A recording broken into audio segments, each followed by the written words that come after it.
Sam ඇක්වා hub එකෙන් අද අපි ගේන්නේ විශේෂ කාරණාවක් එකක් මූලික ජල ජීව විද්‍යාව සම්බන්ධව මේ ක්ෂේත්‍රයේ නිල්ලා ඉන්න සියලු දෙනාටම ඉතින් සෑම් ඇක්වා හබ් YouTube නාලිකාව සබ්ස්ක්‍රයිබ් කරන්න බෙල් අයිකොන් එක ඔබලා තමන්ගේ යාළුවන්ට මේක ෂෙයා කරන්න මේ ක්ෂේත්‍රයේ පිළිබඳ ආසාවක් උනන්දුවක් දක්වන අයට ඕගොල්ලන්ට නිරතුරුව අපි නිවැරදි දැනුම විද්‍යාත්මක දැනුම විෂයාකාරයෙන් දෙන්න උත්සාහ කරනවා.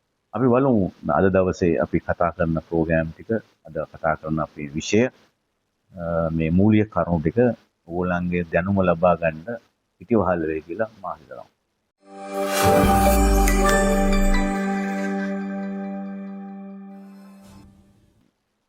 අද අපි විශේෂ කාරණා කීපයක් කතා කරනවා. පහුගිය කාලේ කරපු ප්‍රෝග්‍රෑම් එක මේ මට ආව ඇමතුම් සහ විවිධාකාර ක්ෂේත්‍රය තුළ නිලා ඉන්න පිරිස් විසින් දාපු කමෙන්ට්ස් නම් ඒ වලින් මම තීරණය කරා මෙන්න මේ වගේ දෙයක් කරන්න කියලා. සෑම් ඇක්වා අප් එක අප විසින් පටන් ගත්තේ මේ ජල ජීව වගාවේ නියැලෙන මත්ස්‍ය වගාකරුවන්ට එතකොට කුඩා පරිමාණ මධ්‍යපාරණ ව්‍යවසායකයන්ට හා ජල ජීව වගාව හදාරන ශිෂ්‍යාවන්ට මෙන්ම ජල ජීව වගාවේ අපනයනය ජල ජීව වගා නිෂ්පාදන අපනයන කරන අපනයනකරුවන්ටත් පොඩි පිටුවහලක් වෙන්න රුකුලක් වෙන තමයි මේ දැනුම ලබා දීමේ විශේෂ වැඩසටහන් පෙළියක් මේ ඇක්වාස්ට්‍රෑම් හබ් විසින් අපි ඉදිරිපත් කරනවා. අද දවසේ මම මූලිකව කතා කරන්න යන මාතෘකාව තමයි මූලික ජල ජීව විද්‍යාව. නැත්නම් බේසික් ඇක්වාකල්චර් කියන එක. මොකද මේ බේසික් ඇක්වාකල්චර් එකවත් නැතුව මූලික ජල ජීව වගාව පිළිබඳව අදහසක්වත් නැතුව ජල ජීව වගාවේ නිරණ කට්ටියට මේක මම හිතනවා විශාල අත්දැකීමක් වෙයි කියලා අපි උත්සාහ කරනවා නිර්වෘත දැනුමත් එක්කලා විද්‍යාත්මක දැනුම ජල ජීව වගාවේ විද්‍යාත්මක දැනුම සමගින් මේ අපේ මේ ක්ෂේත්‍රයේ නිලන සෑම දෙනාටම යම්කිසි දැනුමක් ලබා දෙන්න උත්සාහ කරනවා. අපි ඉතින් මේ සඳහා විශේෂ වැඩසටහන් කීපයක් ප්‍රෝග්‍රෑම් කරලා යනවා. ඉදිරියේදී ජල ජීව කළමනාකරණය පිළිබඳව එතකොට මත්ස්‍ය මසුන් අභිජනනය කිරීම අතර මේ සඳහා තෝරාගත යුතු මව්සතුන් තෝරගන්නේ කොහොමද ඊට අමතරව මව්සතුන්ගෙන් අපි අලුත් බ්‍රීඩින් ලයින් ජෙනටිකලි චේන්ජ් කරලා මව්සතු අපි පවත්වා ගන්න කොහොමද මොකද ෆාම් එක හදවත තමයි මව්සතුන්ගේ එකකේ අපි මේ ඇක්වාකල්චර් ජල ජීව වගාව අපි පුළුවන් තරම් මේක සිදු කිරීමේදී මේක කොටස් කීපයකට කඩා ගන්න තමයි හැම කෙනාම කරන්නේ. මූලික වශයෙන් වැඩිපුරම ලංකාවේ ජල ජීව වගා ක්ෂේත්‍රයේ ඉන්න අය මිරිදිය මත්ස්‍ය වගාව පිළිබඳව තමයි කරුණු ගොඩක් දැනගෙන ඒ අදාළ ආයතන වලින් දැනුම ලබාගෙන අත්දැකීම් වලින් මිරිදිය මත්ස්‍ය වගාවේ තමයි නියැලෙන්නේ. හැබැයි මිරිදිය මත්ස්‍ය වගාව විතරක් නෙමේ ලංකාවෙන් අපනයන සඳහා යන්නේ කලපු මාළු විශේෂ යනවා ඊට අමතරව මුහුදු මාළු විශේෂ යනවා මුහුදු මල් යනවා ඊට අමතරව ජල ජීව වගාවේ එක අංගයක් වන ජලජ ශාක වගේ දේවල් අපෙන් අපනයන වෙනවා ඊට අමතරව තව විවිධ ප්‍රොඩක්ට්ස් අපේ යනවා ඉසුරු මාළු මත්ස්‍ය ටැංකි පද්ධතිය අලංකරණය කරන කොට වර්ග ඕනමන්ට්ස් වර්ග මැරුණු කොරල්ස් වගේ දේවල් අපි අපනයනය කරනවා සමහර අවස්ථාවලදී. ඒ වගේම මිරිදිය මත්ස්‍ය වගාවේදී ගොඩක් වෙලාවට අපි විසින් ලංකාවේ ගෙනල්ලා ඒවා ජෙනටිකලි චේන්ජස් කරලා හදපු විවිධ වෙරයිටි අපි උදාහරණයක් වශයෙන් ගත්තොත් එම ගප්පි මොලිස් ෆයිටර්ස්ලා එතකොට ෂෝට් ටේල් වර්ග ඒන්ජල් විශේෂ ගෝල් ෆිෂ් විශේෂ කාප්ස් විශේෂ බාබ්ස් විශේෂ වගේ ලොකු රේන්ජ් එකක මිරිදිය මාළු යනවා. මම මේ කියන්නේ විසුතුරු මාල ක්ෂේත්‍රය ගැන. ඒතර අපේ මේ ජලජීවක කර්මාන්තය කොටස් කීපයකට බෙදෙනවා. මූලික වශයෙන් විසුතුරු මත්ස්‍ය වගාව, ඊට අමතරව කුට් ෆිෂ් පැත්ත, ඒ කියන්නේ අපි කියනවා ආහාරය සඳහා හදන මිරිදිය මත්ස්‍ය වගාව, ඒදී තිලාපියා විශේෂ, රෝහු විශේෂ, ඒ වගේම මිරිදිය අඬුච්චන්. අපි කලින් ඒ ගැන ප්‍රායෝගික දේවල් අපි ඉදිරිපත් කරා මේ සටහනේ. තව මිරිදිය ඉස්සන් වර්ග, විසුතුරු මාළු සඳහා ඉස්සන් වර්ග හදනවා දැන් ලංකාවේ ගොඩක් මේ ෆාමර්ස්ලා. ඒවා තව තවත් සංවර්ධනය වෙලා ඒවා ඉදිරියට ඩෙවලොප් වෙන්න ඕන කියලා තමයි මම කියන්නේ. මේ සඳහා ඒ හැම කෙනාටම අවශ්‍ය මූලික ජලජීව විද්‍යා දැනුම නැත්නම් බේසික් ඇක්වාකල්චර් ප්‍රෝග්‍රෑම් ටිකක් තමයි මම මේ කතා කරන්නේ. මේක සමහරට අපිට ප්‍රෝග්‍රෑම් දෙක තුනකින් ඉවර කරන්න වෙයි. අපි නැවතුන ඒවා ටිකක් තියෙනවා. අපි ජලය ගැන කතා කරා. අපේ මේ ස්වභාවික සම්පත් පරිස්සම් කරලා කොහොමද මේ ඒ කියන්නේ සමතුලිත ජලජීව වගා පද්ධති පවත්වාගෙන යන්නේ කියන එක අපි කතා කරා පහුගිය ප්‍රෝග්‍රෑම් දෙකකින්. තව ඉදිරියට තව ප්‍රෝග්‍රෑම් දෙකක් තියෙනවා. ඊට කලින් මම බැලුවේ මේ මූලික ජලජීව වගාව පිළිබඳව කරුණු ටිකක් මේ අද මේ මත්ස්‍ය වගාවේ වගාකරුවන්ට, කුඩා පරිමාණ ව්‍යවසායකයන්ට, ජලජීව වගාව හදාරන ශිෂ්‍යයෝ ඉන්නවා, විශ්වවිද්‍යාල ශිෂ්‍යයෝ ඉන්නවා. ඊට අමතරව විවිධ පාඨමාලා කරන ශිෂ්‍ය ශිෂ්‍යාවන් ඉන්නවා. මේගොල්ලන්ට සෛද්ධාන්තික දැනුම වගේම මේකේ තියෙන විශේෂ තැන් ටිකක් අපි කතා කරන්න උත්සාහ කරනවා මේ ප්‍රෝග්‍රෑම් එකේ. මගේ වගකීමක්. අපි ගත්ත අත්දැකීම් එක්කලා ක්ෂේත්‍රයේ ඉගෙනගත්තු දේවල් එක්කලා මේ ප්‍රජාවට තිළින කරන්න මම උත්සාහ කරනවා. අපි කලිනුත් අපි ජාතික රූපවාහිනියේ, ස්වාධීන රූපවාහිනියේ බොහොම කාලයකට කලින් ප්‍රෝග්‍රෑම් ටිකක් කරා මේ සම්බන්ධව. දැන් වෙනම අපි මේ සෑම් ඇක්වාහබ් YouTube නාලිකාවෙන් මේ ක්ෂේත්‍රයේ ඉන්න ප්‍රවීණොත් එක්කලා, මේ ක්ෂේත්‍රයේ ඉන්න දක්ෂ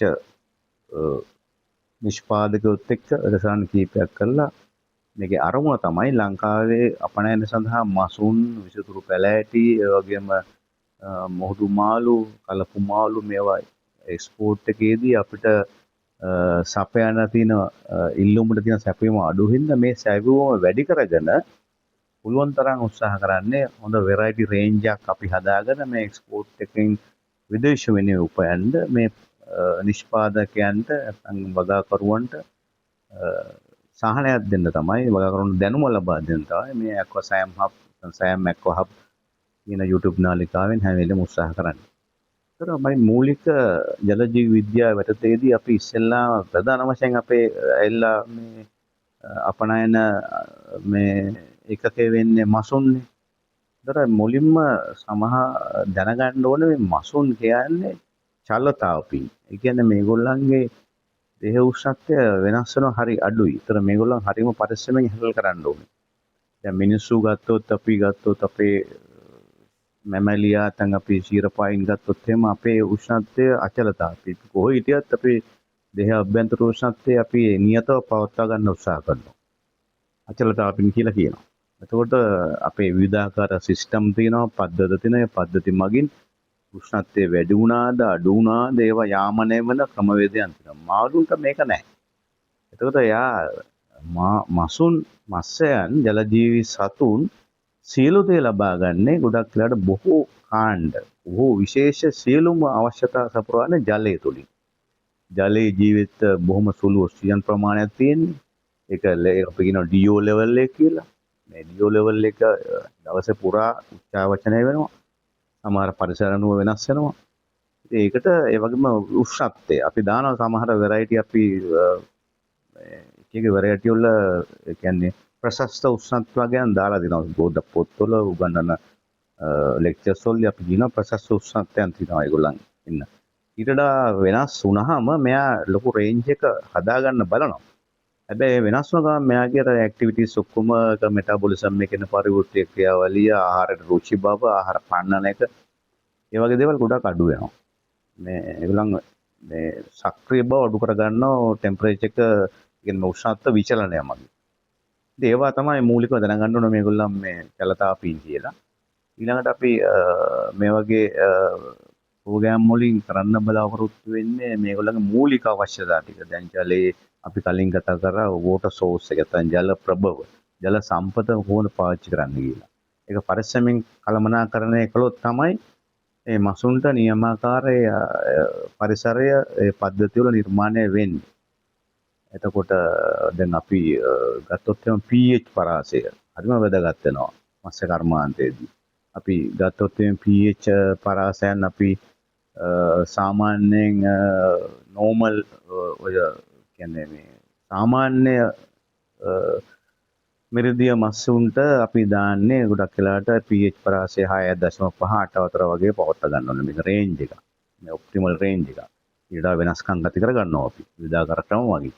ඇසිඩික් ස්පීසිස් ගත්තොත් එහෙම ටෙට්‍රා ඩිස්කස් වගේට pH එක 6-7 ලෙවල් එකේ තියා ගන්න ඕනේ කියනවා. ඊට අතර හાર્ඩ්නස් වෝටර් කියන්නේ බාෂ්පිකතාවයේ වැඩි ඇල්කලයින් ස්පීසිස් ඉන්නවා. ඒගොල්ලන්ට අපි කියනවා සික්ලික් විශේෂ සමහර මේ පැට උදාන මස්ස විශේෂවල pH පරාසය 7.8 8.6 වගේ සීමාව යනවා. ඒ වගේම මැරයින් කියන්නේ මුහුදු වතුර මාළුන්ගේ නැත්නම් අපි කියනවා කලපු වතුර මාළුන්ගේ මේක 8.8 සිට 8.5 8.6 දක්වා සමහරකට මේ pH පරාසය දිවි යනවා. ඒ පද්ධතිය වල මේ pH පරාසයන් තියාගන්න ඕන තමයි ඒගොල්ලන්ගේ නියමාකාර ක්‍රියාකාරකම් මාළු බෝ වෙන එක මාළු කන්ඩිෂන් වෙන එක. ඒතර මසුන් උන්ගේ ක්‍රියාකාරකම් වර්ධන ක්‍රමයන් හරියාකාරව සිද්ධ වෙන්නේ එන්න මේ pH පරාසයන් සහ මේ උෂ්ණත්ව පරාසයන් තියාගත්ත තමයි. ඉතින් අපිට එක එක වර්ග ඉන්නවා උෂ්ණත්වය අඩු පරාසවලදී හදාගන්න පුළුවන් ඔය කාප්සලා ගෝල්ෆිෂ්ලා වගේ අය ඉන්නවා. සමහර ටෙට්‍රා වර්ග ඉන්නවා. ඊට අමතරව උෂ්ණත්ව පරාසය සාමාන්‍ය මට්ටමට වැඩි පරිසරය හදාගන්න පුළුවන් විවිධාකාර මත්ස්‍ය විශේෂ ඉන්නවා. ඒවා හොඳ අවබෝධයකින් ඒව ගැන මූලික දැනුමක් ඇතුව මේ ජල ජීව වගාව කරනවා නම් මම හිතනවා මේ මත්ස්‍ය වගාකරුවන්ට විශාල පිටිවහලක් වෙනවා මේක කරගෙන යනකොට. අපි ටික ටික මේ ටික දැනුම දෙනවා. මේ ඉතින් පුළුවන් තරම් බලන්න ඕනේ මේ මූලික කරුණු ටික අඩුම ගානේ. ජලයේ උෂ්ණත්ව පරාසය විචලනය වෙන ආකාරයට ඒ අදාළ මසුන්ට ඒ අදාළ උෂ්ණත්ව විචලනයන් ගැලපෙනවද? ඒ වගේම තමයි මේකේ ඔක්සිජන් දී වෙච්ච ප්‍රමාණය ගොඩක් අයට මේක බලා ගන්න පුළුවන්. ඔව් ඒක මූලික දේවල් ටික ගැන අවබෝධයක් තියෙනවා. මම දැන් මේ උදාහරණයක් ගසගත්තේ සමහර දැන් pH එක වෙනවා ඇති මේ pH ස්ලිප්ස් වගේක් තියෙනවා. මේකෙන් පුළුවන් මේ සාමාන්‍ය pH මීටර් ඒ වගේ දේවල් වලට ගොඩක් දුරට ඒවා නඩත්තු කරන්න හැකියාව නැත්නම් මෙන්න මේ වගේ pH කඩදාසි පද්ධති තියෙනවා. ඒවා සාමාන්‍යයෙන් විවිධාකාර ආයතනවල ගන්න පුළුවන්. මේකකින් pH එක මේක සාමාන්‍ය ටැබ්ලට් 100ක් විතර මේක තියෙනවා. මේක ටැබ්ලට් එකකින් තමන්ට පුළුවන් මේ වර්ණ පරාසයන් නිරීක්ෂණය කරලා හරියට මේ වගේ වර්ණ පරාසයන් මගින් පුළුවන් තමන්ට ඉතින් මේ වගේ වර්ණ පරාසයන් අධ්‍යයනය කරලා මේ කලර් කෝඩ් එකට මැච් කරලා තමන්ගේ ෆාම් එකේ වෝටර් සෝස් එකේ එහෙම නැත්නම් තමන්ගේ ෆාම් එකේ ෆාම් එක ඇතුළේ තියෙන වතුර නළලින්දේ හරි වගාලින්දේ හරි pH පරාසය හැම වෙලෙම බලා ගන්න පුළුවන්. දැන් ටැංකි පද්ධතිය මත්ස්‍ය වර්ධන ටැංකි වල මඩ පොකුණු වල වගේම බ්‍රීඩින් ටැංකි වල pH පරාසය මේ වගේ ස්ලිප් එකකින් බොහොම මැනුවලි ඒ කියන්නේ මේ සාමාන්‍ය ආකාරයට මේක බලා ගන්න පුළුවන්. ඒක ලොකු දෙයක්. ඉතින් අර pH මීටර් කැලිබ්‍රේට් කරනකොට කාලෙන් කාලෙට කැලිබ්‍රේට් කරන්න ඕනේ. ඒක දන්න කෙනෙක් කරන්න ඕනේ. ඒක මිලාදික උපකරණ. ඉතින් මේක ඇත්තට මිලාදික නෑ. මේක හරිම ස්ථානීයව පරීක්ෂණ කරන සුදුසු pH මේකක් කඩදාසි පැකට් එකක් මේක 100ක් විතර තියෙනවා. ඉතින් සාමාන්‍ය සතියකට එකපාරක්වත් pH එක බලන්න ඕනේ. ඒ වගේ ඔක්සිජන් මීටරයක් පුළුවන් නම් තියා ගන්න ඕනේ. මධ්‍ය පරිමාණ වශයෙන් කරන හයි ඩෙන්සිටි කියන්නේ මේ වැඩි ගහන ගණනත් එක්කින් මාළු හදනවා නම් වර්ධනය කරනවා නම් ඔක්සිජන් මීටරයක් තියා ගන්න එකත් හොඳයි. මේ ඇල්ලතුර මාළු මේ කිරීමේදී දැන් මුහුදු මාළු සහ කලපු මාළු හදන අය කන්ඩිෂන් කරන අය ඉන්නවා නම් ඒගොල්ලෝ අනිවාර්යෙන් මේ ලවණතාවය මයින් නැත්නම් සැලිනිටරයක් තියෙන්න ඕනේ. මොකද ඒකේ සැලිනිටි රේන්ජ් එක වෙනස් වෙනවා හැම වෙලේම. ඒ වතුරේ නියමිත සැලිනිටි එක තියාගන්න ඕනේ. විශේෂයෙන් ඔය මඩ් ක්‍රැබ්ස් කරන අය ඉන්නවා. මඩ කපුලු. ඒ වගේම මුහුදු මාළු වලදී අපි දුන් සීබාස් වර්ග මුදා විශේෂ ඇති කරන අය ඉන්නවා. ආහාරය සඳහා සහ ලයිව් යවන අය. ඒ වගේම ෆෙන්ගාසිස් වර්ග ගන්නවා. ඒ කියන්නේ අපි කැක්ටිස් වර්ග යවනවා. ඒවැ ලවණතාවය, ඒ වගේම pH පරාසය ඒ පද්ධතිවල වැඩි ගහන ගණන්යෙන් කරද්දී මේවා නිතර හැමදා දිනපතා මේවා ගන්න ඕන රෙකෝඩ්ස් තියා ගන්න ඕනේ. ඒතර අපිට පුළුවන් මේ විචලනයත් එක්කලා මේ වර්ධන හැකියාවන් හොඳින් නිරීක්ෂණය කරන්න. ඉතින් මේ මූලික වශයෙන්වත් මේ ජලයේ උෂ්ණත්වය මනගන්න පොඩි තර්මෝමීටරයක් තියාගන්න බොහොම ලොකු ගණන් නෑ ඒවා තර්මෝමීටරයක්. එතකොට ජලය මයින්ඩ් මේ අර මම කිව්වාගේ pH ටෙස්ට් කිට් එකක් මේ ස්ලිප් ටෙස්ට් කිට් එකක් හරිම පහසුයි ඒක. ඒ වගේම ඔක්සිජන් මයින්ඩ් මීටරයක් මේ පුළුවන් තරම් තියාගන්න බලන්න ඕනේ.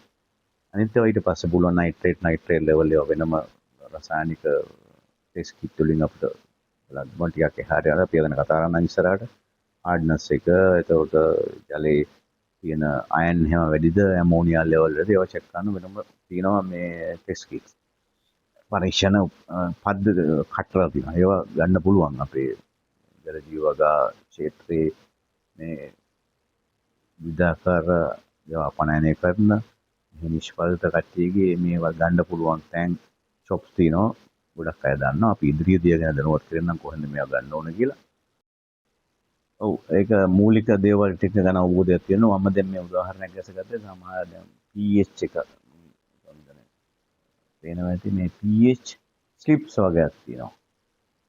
මේකෙන් පුළුවන් මේ අමනෝ pH මීටර් ඒ වගේ දේවල් වලට ගොඩක් දුරට ඒවා නඩත්තු කරන්න හැකියාව නැත්නම් මෙන්න මේ වගේ pH කඩදාසි පද්ධති තියෙනවා. ඒවා සාමාන්‍යයෙන් විවිධාකාර ආයතනවල ගන්න පුළුවන්. මේකකින් pH එක මේක සාමාන්‍ය ටැබ්ලට් 100ක් විතර මේක තියෙනවා. මේක ටැබ්ලට් එකකින් තමන්ට පුළුවන් මේ වර්ණ පරාසයන් නිරීක්ෂණය කරලා හරියට මේ වගේ වර්ණ පරාසයන් මගින් පුළුවන් තමන්ට ඉතින් මේ වගේ වර්ණ පරාසයන් අධ්‍යයනය කරලා මේ කලර් කෝඩ් එකට මැච් කරලා තමන්ගේ ෆාම් එකේ වෝටර් සෝස් එකේ එහෙම නැත්නම් තමන්ගේ ෆාම් එකේ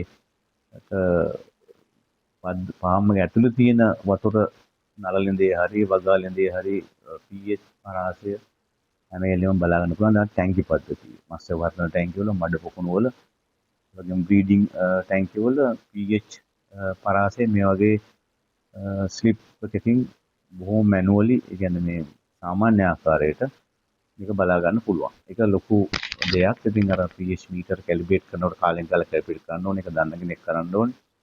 ඒක මිලාදික උපකරණ. ඉතින් මේක ඇත්තට මිලාදික නෑ. මේක හරිම ස්ථානීයව පරීක්ෂණ කරන සුදුසු pH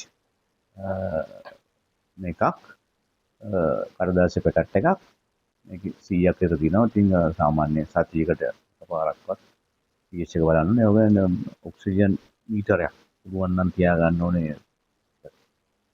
මධ්‍ය පරිමාණ වශයෙන් කරන හයි ඩෙන්සිටි කියන්නේ මේ වැඩි ගහන ගණනත් එක්කින් මාළු හදනවා නම් වර්ධනය කරනවා නම් ඔක්සිජන් මීටරයක් තියා ගන්න එකත් හොඳයි.